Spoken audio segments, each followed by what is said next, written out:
Thank you. Thank you so very much. What an afternoon. I've heard a burning cry from our shining singer. And I think something has to be done. Because she was mourning our mothers, our sisters, our wives, our brothers. She was mourning our parents, died in the northwest and southwest, died in the far north, and those who are killed in hospitals. And we don't have any explanation on what happened. But I think when I look at you, I can see that my people has rised. And that he is moving towards its glory. The time has come. Our time has come. And nobody, no one will stop us.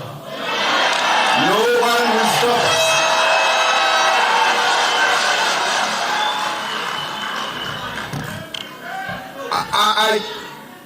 We started this journey to see Cameroonians, all Cameroonians, irrespective of their regions of origin, irrespective of their religions, of their beliefs. And I say this because I would like to clarify an issue at the very beginning of my speech. I clearly said in Toronto yesterday, expressed my willingness to meet with some of my compatriots, English speaking. They were presented to me, not physically, but their message was conveyed to me as from the Amazonians. I have no problem to use this word, although everybody knows my opinion about separatism. But they are my brothers and sisters, they are my compatriots.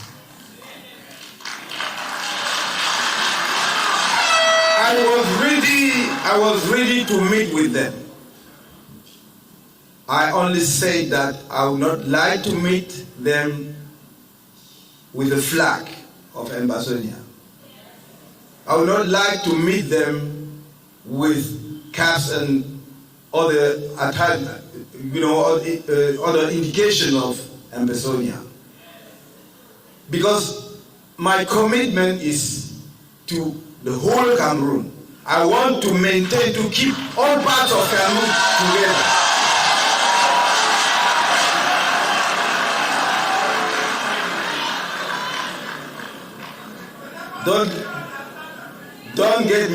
Don't get me wrong. I will fight for them. But I would like to have them on board. They are Cameroonians. They are not begging to any position in Cameroon. They deserve to have any position they would like to have. So, yes, I get you probably, but what I would like to say is that we have to rebuild our country. It is our country. And it is not because we have a poor leadership. We can have a profound disagreement with the current governors in Cameroon, but we shall not throw out the baby with the water.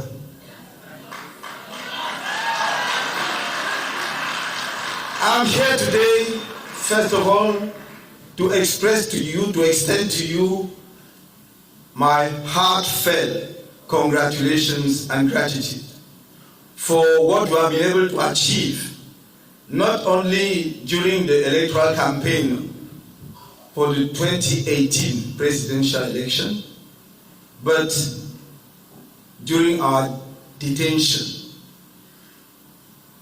It is thanks to you, to your work, thanks to Cameroonians mobilized throughout the country and throughout continents, that we are free today, that I can stand before you. And for that, we owe you for history.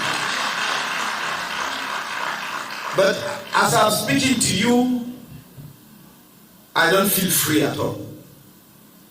Because we still have many of our compatriots detained in prisons in Cameroon for their political opinions, including the first vice president of the Cameroon Renaissance Movement, Mamadou Yakuba Mota.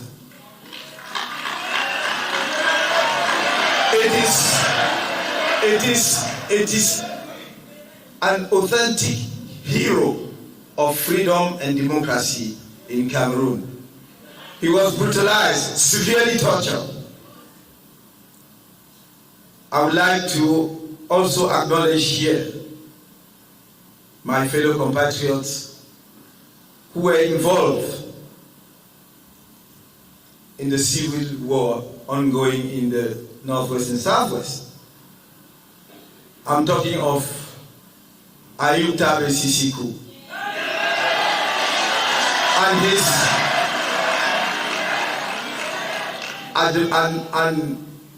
his colleagues. I used to say that we can disagree, but we shall never use justice to try to resolve political issues. We have a very clear proposal to resolve the war, or to stop the war and resolve the so-called Anglophone crisis.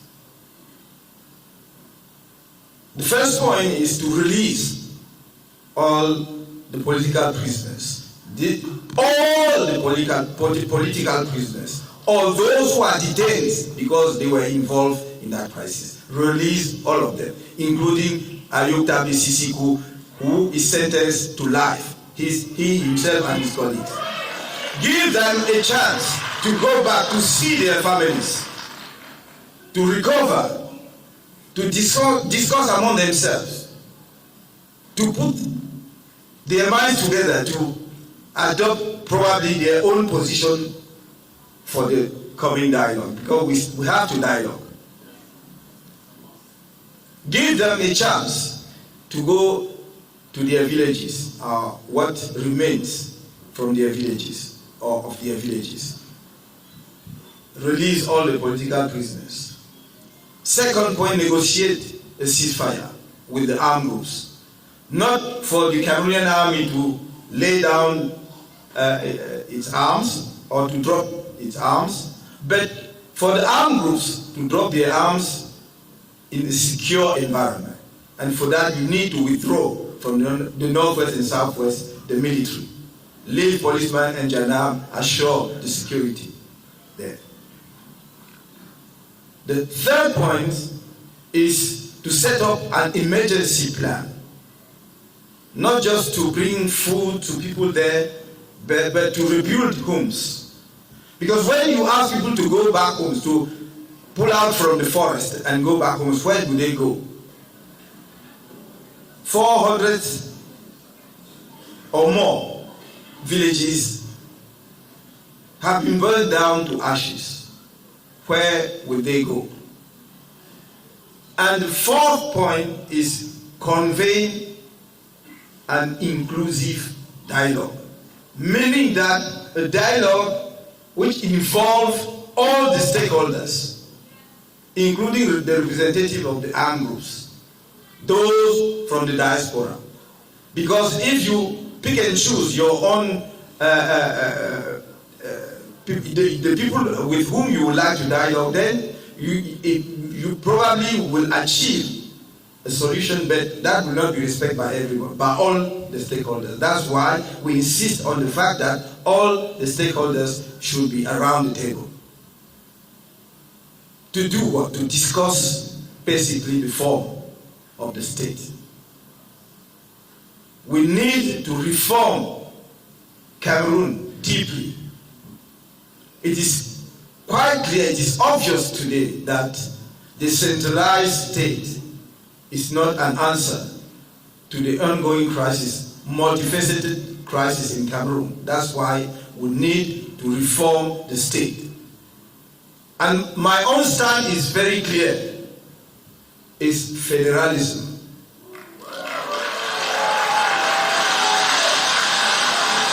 It's federalism. Sometimes some people did not get me properly. Sometimes, I just said, okay, probably we can have more than 2 states federalism. But it is just a suggestion. Because basically, the number of the states will be decided during the dialogue. It is for the dialogue to decide at the end of the day the content of the power we should transfer to the component of the federal state. So that's why a genuine dialogue is priceless to settle the matter. And I'm hopeful that by saying so, I will put an end to some misunderstanding going on our own position.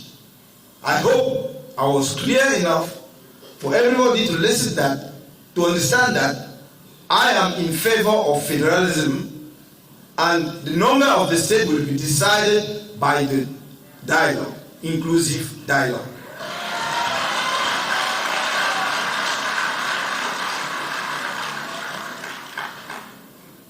Maintenant que j'ai dit cela, je crois qu'il est important aussi que j'attire votre attention sur la situation qui prévaut à l'heure actuelle dans notre pays.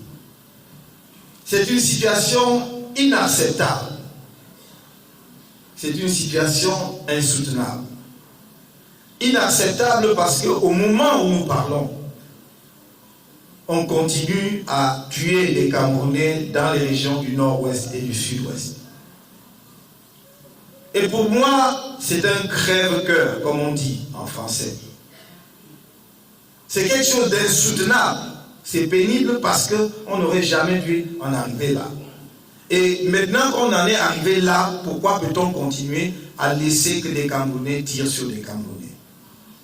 Que les jeunes soldats recrutés à l'âge de 25 ans, qui parfois viennent de se marier, sont obligés de laisser des veuves derrière eux, ou des orphelins. Que des populations innocentes des régions du nord-ouest et du sud-ouest sont prises entre deux feux, celle des forces armées camerounaises et celle des groupes armés. Que des membres de ces groupes armés sont obligés de donner leur vie pour une cause que l'on aurait pu régler autrement. Tout cela est insoutenable. Quand on est dirigeant d'un pays, on doit être à l'écoute du pays et apporter des solutions idoines aux problèmes du pays.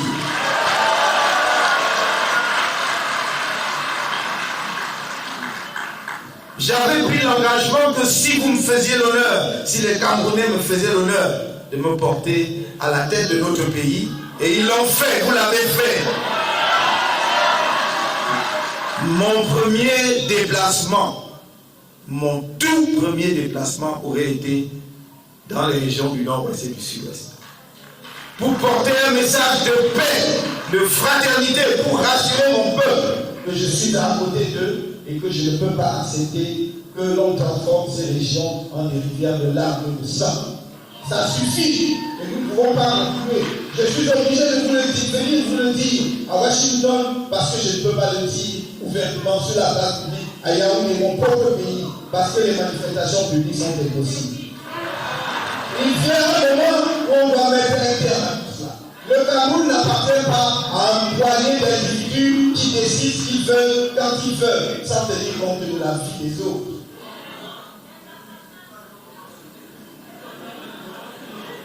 J'ai dit que ce qui se passait dans le nord-ouest et le sud-ouest ne peut pas continuer. Mais nous ne devons pas continuer à bavarder en l'air. Il est temps que nous explorions toutes les voies possibles du dialogue. Si le gouvernement de Yaoundé n'est pas prêt à faire un dialogue inclusif, les Camerounais eux-mêmes vont envisager la possibilité d'organiser ce dialogue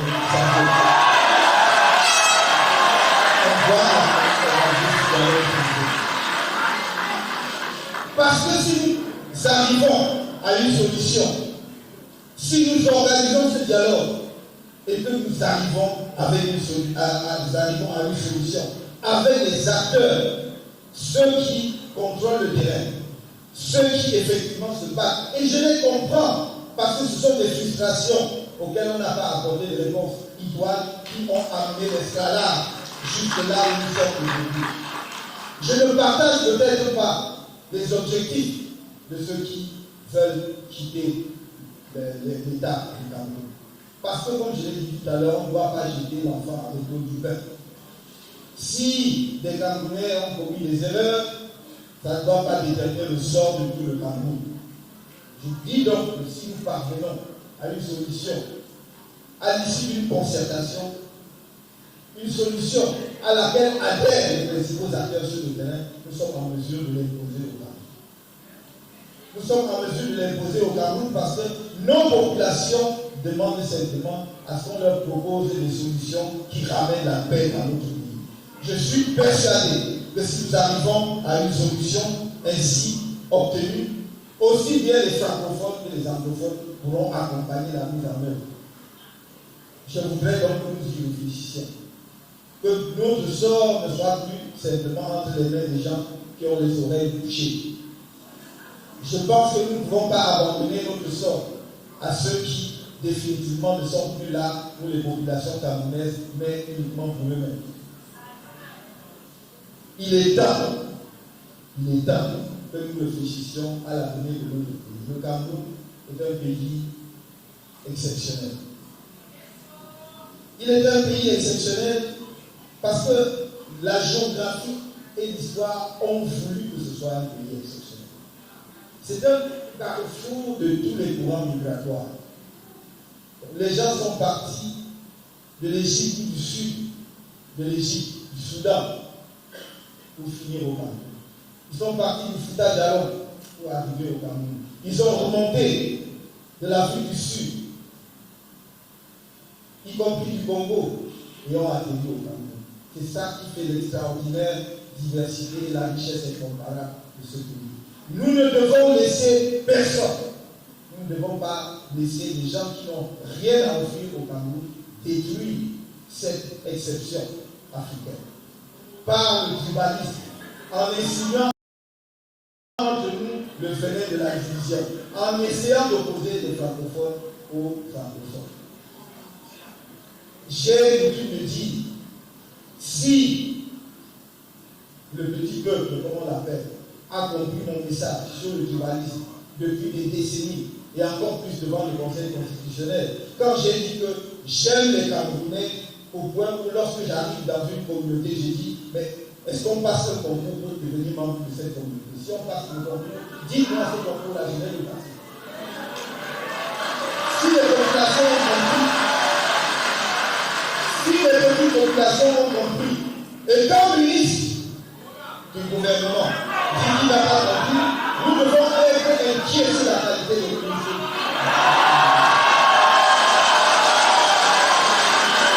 ministère. Il est temps que nous nous mettons ensemble. Je vois très clairement là où nous allons. Je vois très clairement là où nous allons. Ce ne sont pas des faits, ce n'est pas la ligne d'horizon que tout le monde voit. Mais je vois parce que c'est ce que je vois qui me met le but. Et je voudrais que vous partagiez avec moi cette foi dans l'avenir du Cameroun. Je voudrais que vous sachiez que Je vous l'ai dit à plusieurs reprises, je ne vous trahirai jamais. Je ne vous trahirai jamais. Je n'ai pas fait, nous n'avons pas créé le mouvement pour la renaissance du Cameroun pour donner quelques postes à des camarades. Bien que l'aspiration a servi son pays comme maire, comme conseiller municipal, comme député est légitime. Mais il y a des moments où l'on doit effectivement prendre la décision qui s'impose dans l'intérêt du pays et dans l'intérêt de son peuple. Et alors, nous nous sommes posé la question à l'approche des élections couplées, qui ont lieu aujourd'hui, puisque nous sommes dimanche, du 9 février. Quelle est la meilleure décision possible à prendre face à cette situation? Et la réponse du Conseil national, du MRC, qui est l'instance la plus élevée entre deux conventions, a été de dire ne pas participer à ces élections. Parce que nous ne pouvons pas dire que la guerre fait des ravages au Nozo, que le sang coule chaque jour au Nozo, et donner l'impression aux populations du Nozo que nous les avons oubliés pour courir aux élections. Car nous savons tous, sauf peut-être ceux qui ne savent pas, ou bien qui se ferment les yeux sur ce qui se passe dans ces régions, que les populations de ces régions ne participent, n'ont pas la possibilité de participer aux élections. C'est une zone en guerre, c'est une zone militarisée. Comment peut-on dire qu'on organise des élections dans une zone de guerre? Donc, le message que l'on a donné à ces populations en maintenant ces élections, c'est qu'ils ne sont pas des Camerounais. Or, j'ai toujours dit que je ne cautionnerai pas la partition du Cameroun, même pas celle que peut organiser le régime en place. Ça, c'est le premier motif.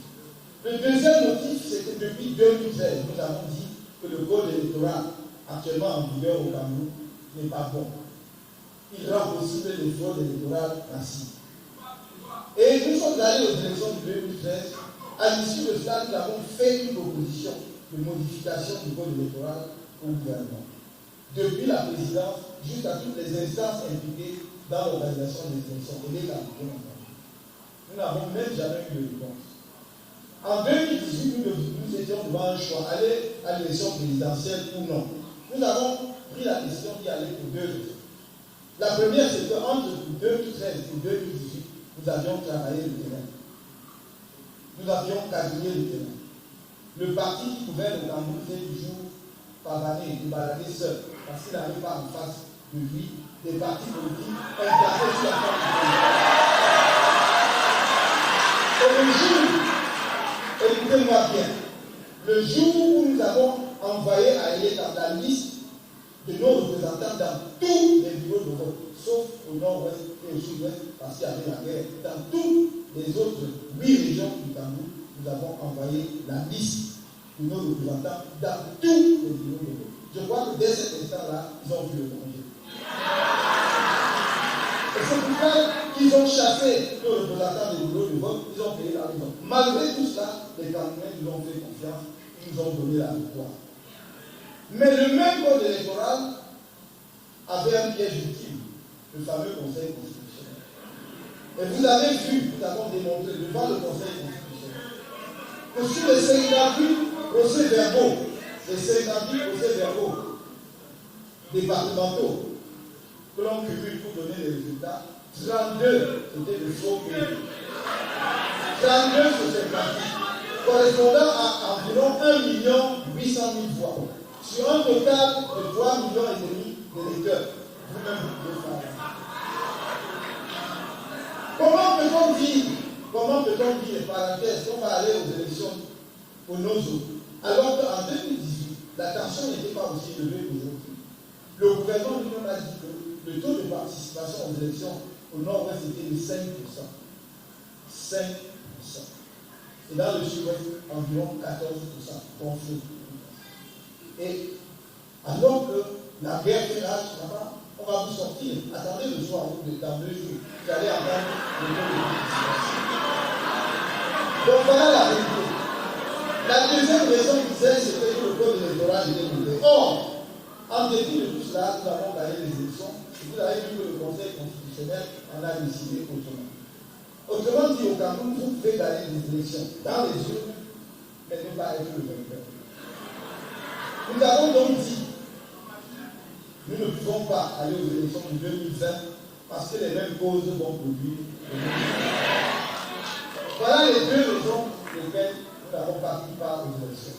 Mais comme quelqu'un l'a dit tout à l'heure, notre refus d'aller aux élections a créé plus de colère dans les rangs de ceux qui sont au pouvoir, qui ne veulent plus contents d'avoir tous les sièges dans nos propres rangs. Alors moi je me demande.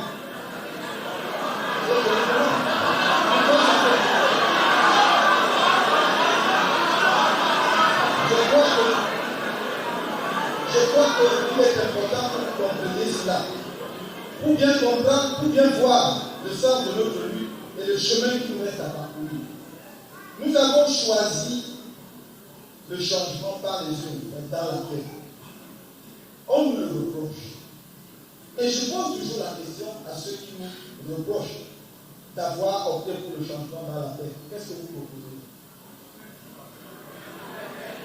Si vous proposez la logique insurrectionnelle, montrez-nous. Depuis 7 ans que nous avons créé le MRC, j'entends toujours la logique insurrectionnelle, mais je ne la vois pas. Alors moi, je ne vends pas le vent aux Camerounais. Je ne vends pas une marchandise que je n'ai pas. Je ne peux pas leur proposer une voie que je ne peux pas assumer. Parce que je n'ai pas d'armes, je n'ai pas de milice, je n'ai pas d'armée. Je ne peux donc pas affronter l'armée sans avoir.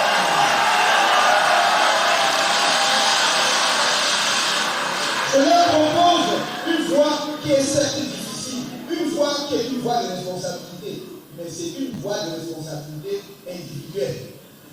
Parce que c'est chacun de nous, en allant s'inscrire sur les listes électorales, en allant voter, en allant contrôler le vote, vous qui êtes ici en donnant le message, parce que vous êtes des prescripteurs d'opinion, à partir du moment où vous envoyez l'argent, vous avez une influence.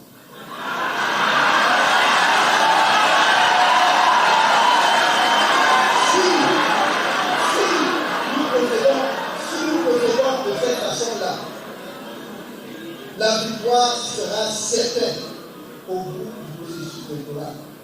N'en doutez pas, ils peuvent courir et dire que oui, ils ont fait les élections.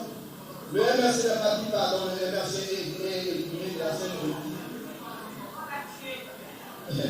Mais ça me fait dire, parce que si la non-participation aux élections et le fait qu'on n'a pas de députés à l'Assemblée nationale, que le conseil municipal était la mort d'un parti politique, alors je me demande, où sont les 300 autres partis politiques?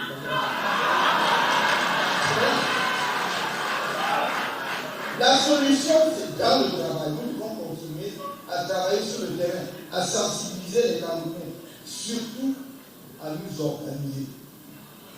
À nous organiser. Et à éviter d'aller aux échéances à venir, parce qu'elles vont venir ces échéances. À aller aux échéances à venir en amateur, en dilettante. Il faut être organisé, il faut savoir que c'est une vraie bataille politique. C'est une bataille politique. Quelquefois on me demande, oui, mais qu'est-ce que vous allez faire après le 9 février? Je leur dis, est-ce que la vie s'arrête le 9 février? Nous avons pris la meilleure décision de ne pas aller aux élections. Nous allons travailler pour la suite, pour que la suite nous donne raison.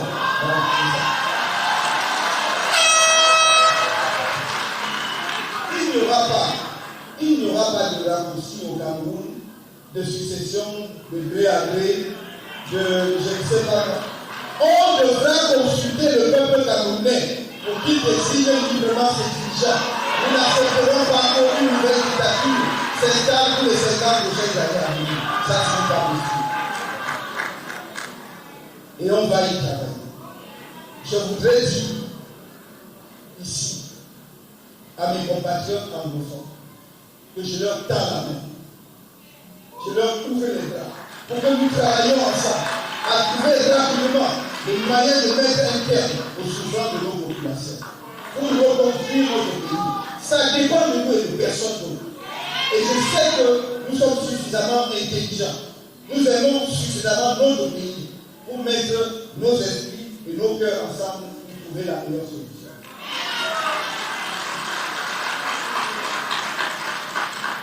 Ne nous laissons pas traîner dans des voies sans issue. Et je vous le dis, mes chers amis, une fois de plus, le tribalisme est une fumisterie. Chacun est né quelque part. Mais personne n'a choisi de mettre là où il est. Avant que tu ouvres les yeux, tu es déjà né.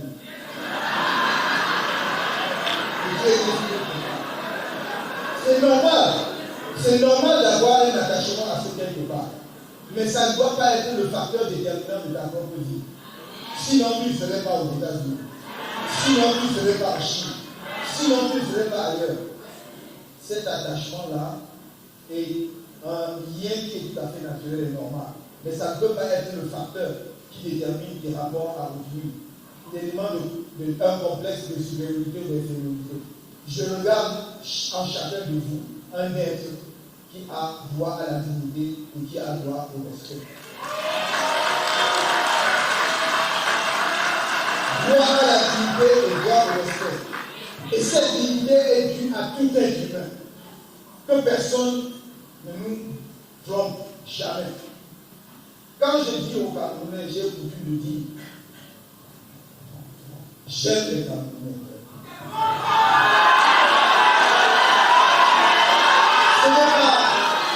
Ce n'est pas seulement un slogan politique. Ce n'est pas seulement un slogan politique.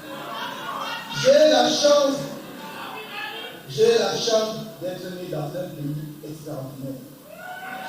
J'ai la chance d'aimer un peu que tu me demandes bien.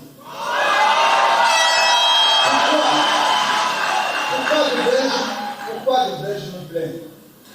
C'est pour cela que je suis engagé dans ce combat avec vous jusqu'à la gare.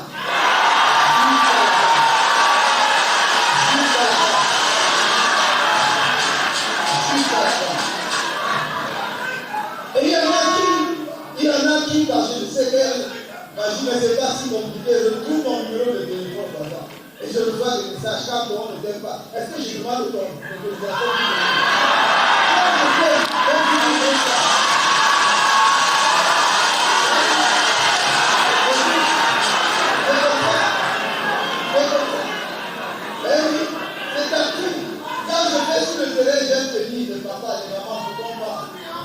C'est comme ça. Et bon servir un peu, il faut le dire. Et je dis que si vous n'aimez pas les gens, ne vous engagez pas en politique. Il faut aimer les gens pour partager leur souffrance. Quand j'ai cité à plusieurs reprises un papa, peut-être de mon âge, peut-être encore plus, que je croise sur la route de l'extrême nord, au niveau de Ouaza, il avait plu. Je venais de Maroc. Il avait plu et j'avais vu avant lui un troupeau de bœufs traverser, vivant dans une flaque d'eau, pendant une course sur la chaussée. Et lui, il est arrivé quelques 5 minutes après, il a ramassé la même flaque d'eau. Et vous voulez que je dorme tranquillement et que je ronfle? C'est impossible. Je ne peux pas trouver le sommeil tant que je n'ai pas réglé son problème.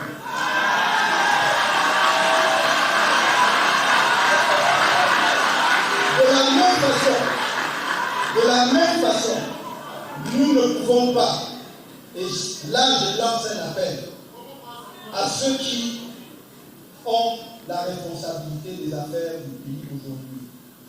Légitimement ou illégitimement, mais c'est eux qui ont la responsabilité des affaires. Je leur lance un appel pour qu'ils fassent quelque chose pour nos compatriotes qui sont victimes du cholera, comme on appelle soit virus.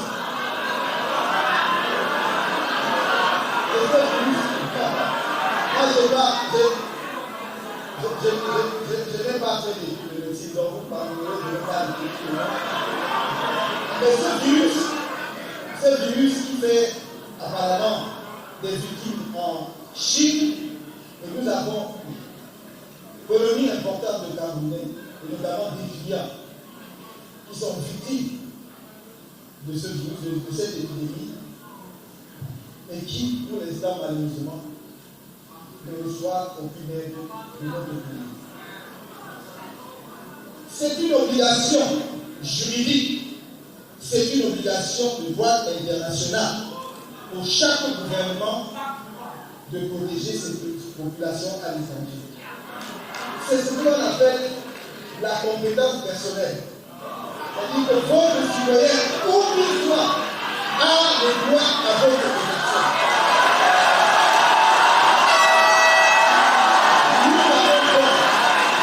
Nous avons donc l'obligation de recevoir ou de demander à notre gouvernement de protéger nos citoyens qui sont exposés à la mort loin de leur pays. Je voudrais pour terminer vous dire que lorsque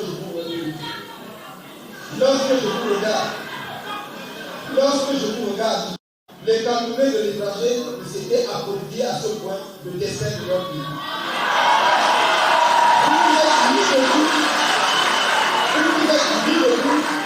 Vous ne devez pas vous asseoir tant que l'objectif final n'est pas atteint. Et ceux qui dirigent le Cameroun voient en vous une menace, un danger. Moi, je vois en vous une opportunité exceptionnelle. C'est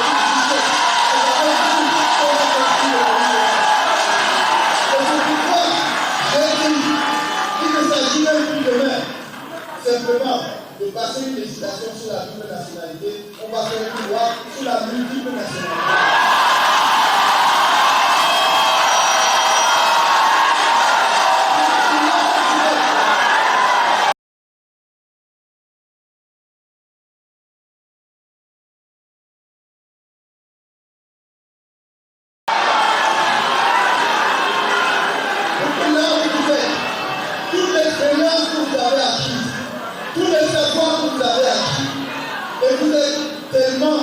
Vous, Camerounais, que je connais talentueux, d'apporter votre contribution, que vous apportiez cela pour que nous fassions du Cameroun un pays de référence, un pays phare.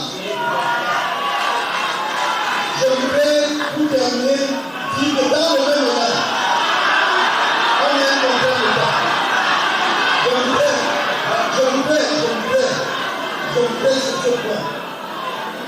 Je voudrais sur ce point, dans la même veine, dire que notre vision de l'avenir est une vision panafricaniste. Le Cameroun doit être le point de départ de la construction de cette Afrique nouvelle. L'idéal serait que les 54 États africains s'assoient et adoptent une nouvelle constitution. Nous savons que c'est difficile pour diverses raisons politiques. Mais je crois que le panafricanisme doit commencer là où c'est possible. Si 2 États sont prêts, ils commencent. Si 3 États sont prêts, ils commencent. Et c'est ce que nous allons faire lorsque nous serons en capacité de gouverner en Afrique centrale. Donc, déjà, je peux dire à tous les Africains, demain, tout Africain qui veut participer à cet élan nouveau, qui veut participer à la dynamique nouvelle, à la construction du Cameroun, sera le bienvenu au Cameroun. On va faciliter l'accès au Cameroun.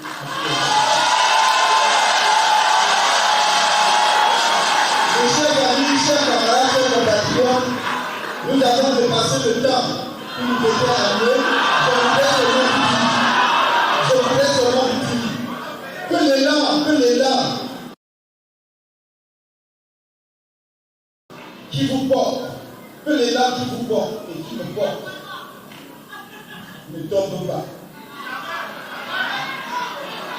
Donnez par votre esprit, mais par votre organisation, la force à ceux qui sont au pays de mener le combat sur le terrain. La lutte de libération de notre pays a commencé, elle ne va s'arrêter qu'avec la victoire finale. Je vous remercie.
la grande parole.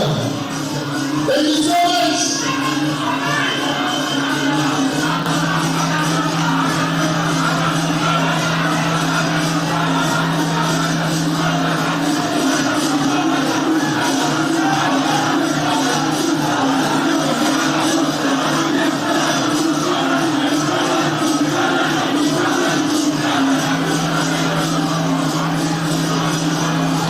Okay, ladies and gentlemen, we have the keys to Evangelist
There's never been a better time to get into the IT industry. And getting an IT certification could help you land a much better job, increase your salary, and of course, sharpen your tech-savvy skills. For all your IT training in one central area, there's no better place than Piney Tech Academy. We offer the highest quality of training from an expert team of instructors and programs. Choose from several of our training courses no matter what level skill you have. We offer courses in CompTIA A+, Network Plus, Security Plus, Red Hat, Linux, AWS, and many more to choose from. For 3 to 9 months of hands-on training experience, students can go from zero skills and knowledge to a competency that will assist them in reaching their career goals. Piney Tech Academy gives them all the skills they need to find the right job and succeed. Visit www.pineytechacademy.com or call 301-478-7264 to get started in your future of IT.